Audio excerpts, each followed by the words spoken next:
Hello guys, आज हम start कर रहे हैं ancient and medieval Indian history का वन स्टॉप सॉल्यूशंस। और आज हमारा टॉपिक है पढ़ने का भक्ति सेंट्स। हम सारे फिलोसोफर्स देखेंगे भक्ति मूवमेंट के, उनकी बुक्स जो भी है और उनकी फिलोसफीज। शुरू करते हैं। सबसे पहले है आदि शंकराचार्य जी। इनका टाइम पीरियड है 9th सेंचुरी AD से और इनका जन्म हुआ था केरल में। इनकी फिलोसफी थी अद्वैतवाद, नॉन डुअलिज्म की फिलोसफी।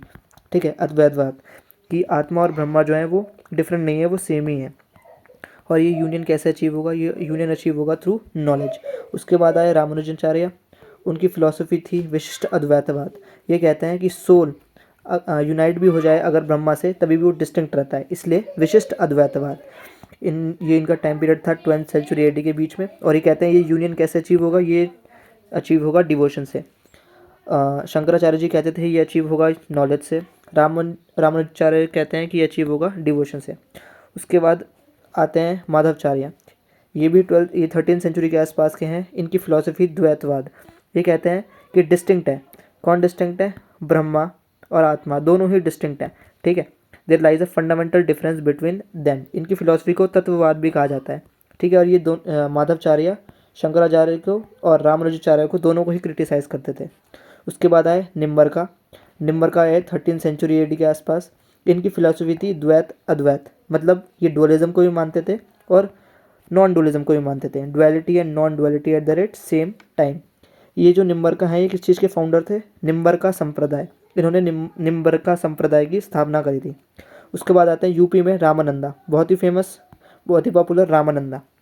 इनके डिसाइपल्स कौन कौन थे? कबीरदास जी, रविदास जी, ये सब इनके डिसाइपल हुआ करते थे। और इन्होंने कौन सा संप्रदाय फाउंड किया है? रामानंदी संप्रदाय। निम्बरका ने निम्बरका संप्रदाय, रामानंदा ने रामानंदी संप्रदाय। ठीक है, और ये राम जी के भक्त हुआ करते थे। उसके बाद है वल्लभाचार्य, नॉर्थ इंडिया में 15th सेंचुरी AD के आसपास।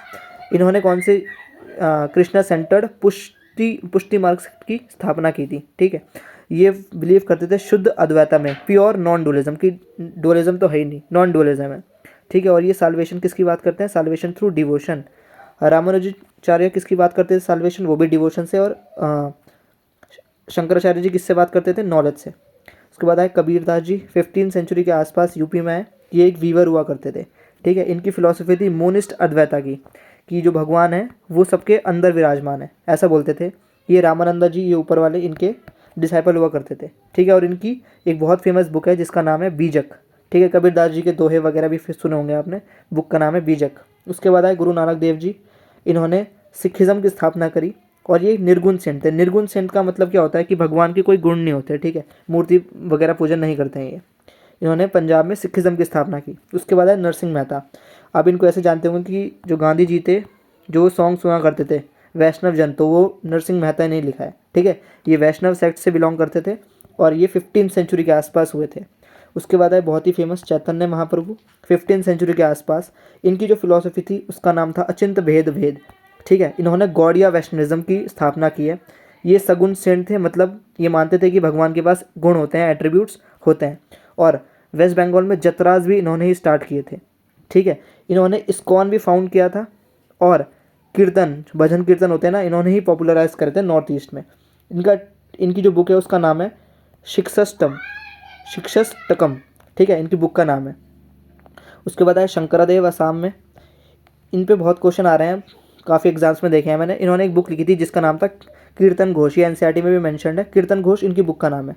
ठीक है, ये बिलीव करते थे वैष्णविज्म में। ठीक है, एक रस धर्म, मतलब ये एक ही गॉड मानते थे, there is only one god, कहते थे कृष्णा है। ठीक है, इन्होंने 17 स्टार्ट किए हैं। ठीक है, मोनेस्ट्री, जैसे बुद्धिस्ट मोनेस्ट्रीज होती हैं वैसे ये वैष्णव की मोनेस्ट्रीज हुआ करती थी, जो कि कहाँ पर लगाई है इन्होंने? असम में लगाई हैं। ठीक है, और इनकी टीचिंग्स को कहा जाता है भगवती धर्मा। उसके बाद आए सूरदास जी, सुना होगा आपने, सुरसागर इनकी बुक का नाम है। कृष्ण भगवान के भक्त हुआ करते थे। ये भी सगुण सेंट थे कि हाँ भाई भगवान में गुण होते हैं। और ये वल्लभाचार्य के डिसाइपल हुआ करते थे।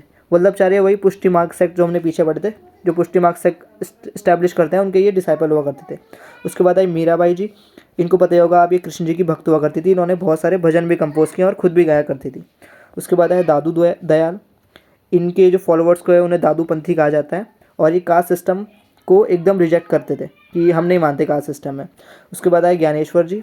ये विठोबा, जो विष्णु भगवान है ना, उनका एक रूप है विठोबा, उनको वर्शिप क्या करते थे, और इनके जो सेक्ट है उसका नाम था वारी वरकारी सेक्ट, ठीक है।